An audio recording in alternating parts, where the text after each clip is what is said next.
जीवन का अहम पहलू। स्त्रीलिंग और पुल्लिंग दोनों मिलकर के एक मानव की रचना करते हैं और वहाँ रोल को सीखने से बताया। गंवार को चलो मान लेते हैं माइंड नहीं होता, पशु को भी मान लेते हैं माइंड तो उसमें भी होता है। सबसे ज्यादा जो मानवीय व्यवस्था के विरुद्ध विवरण मिलता है नारी, जो हमारे जीवन को चलाना अहम आवश्यक चीज है, उसको भी नहीं छोड़ा। ऐसी व्यवस्था में हम लोग आज भी जी रहे हैं। सौंपा गया था, कारण क्या है? लागू किया क्योंकि था पहले तो गोपनीय 26 सबको जनवरी मान्य था, 1950। हमारा माइंड सेट कर दिया था हजारों साल की गुलामी में कि हमको वैसे के वैसे ही रहना है। और माइंड सेट एक बहुत बड़ी चीज है, जिसको आदमी अंतःकरण से स्वीकार कर ले वो माइंड सेट कहलाता है। विदाउट एजुकेशन के हम लोगों के लिए माइंड सेट हो गए थे कि हम तो जैसे है वैसे ही रहने हैं। कोई और भूप अमेरिका रानी और राजा टेका होनो दासी टेका होनो रानी, इस तरह की जो किंवदंतियां थी। आज कितना भयंकर परिणाम हमको झेलने को मिल रहा है।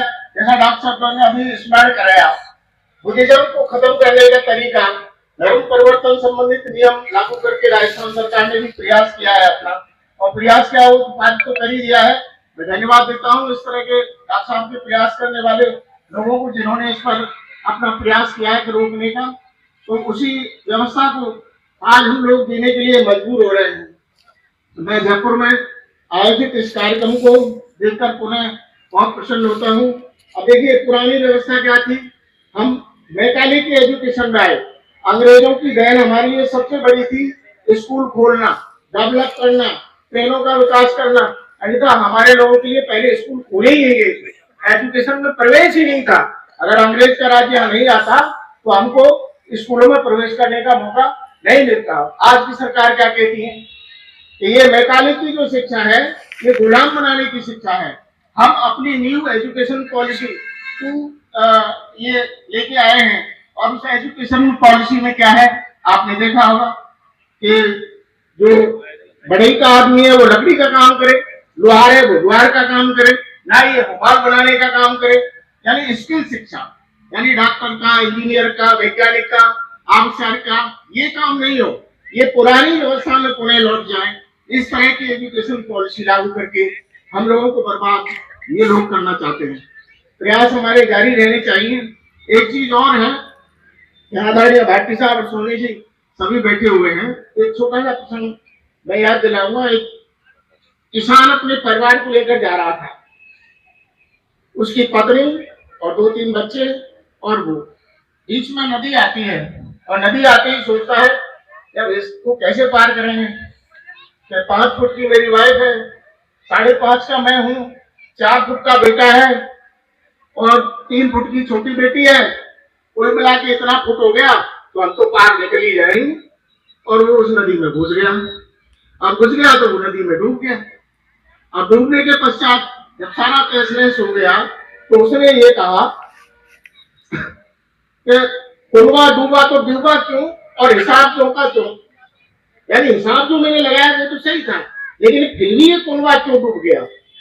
आज की जो स्थिति है, अभी यहाँ प्रसंग चलाया था कि ओबीसी जो वर्ग है सबसे ज्यादा नुकसान उसका हो रहा है इन वर्तमान सरकारों में, और सबसे ज्यादा पोषित ओबीसी की जो जनता है वो कर रही है। सबसे ज्यादा वोट पोलिंग जो वो ओबीसी की करती है। घर मोदी, हर हर मोदी, सब ओबीसी की जबान पर रख गया है। तो ये क्या है। और आजकल एक सिस्टम और चला है, मैं देखता हूँ हमारे यहाँ बहुत जागृति है। स्लिप का टाइम समझ गए होंगे, स्लिप, और एक ऐसा मंत्र दिया है कि ऐसी स्लिप सबकी आ सकती है और सारा ओबीसी का युवा वर्ग सब लगा हुआ है कि स्लिप किसी दिन हमारी भी आएगी, हम भी मुख्यमंत्री बनेंगे। तो ये समझ में नहीं आ पा रहा है सिस्टम है क्या। माइंड स्लेविंग कर दिया, माइंड की गुलामी कर दी। मैं ज्यादा वक्त नहीं लूंगा, बहुत साथी बैठे हुए हैं। मैं एक कविता आपके सामने आरक्षण को जरूर रखना चाहूंगा, क्योंकि ये मौका है।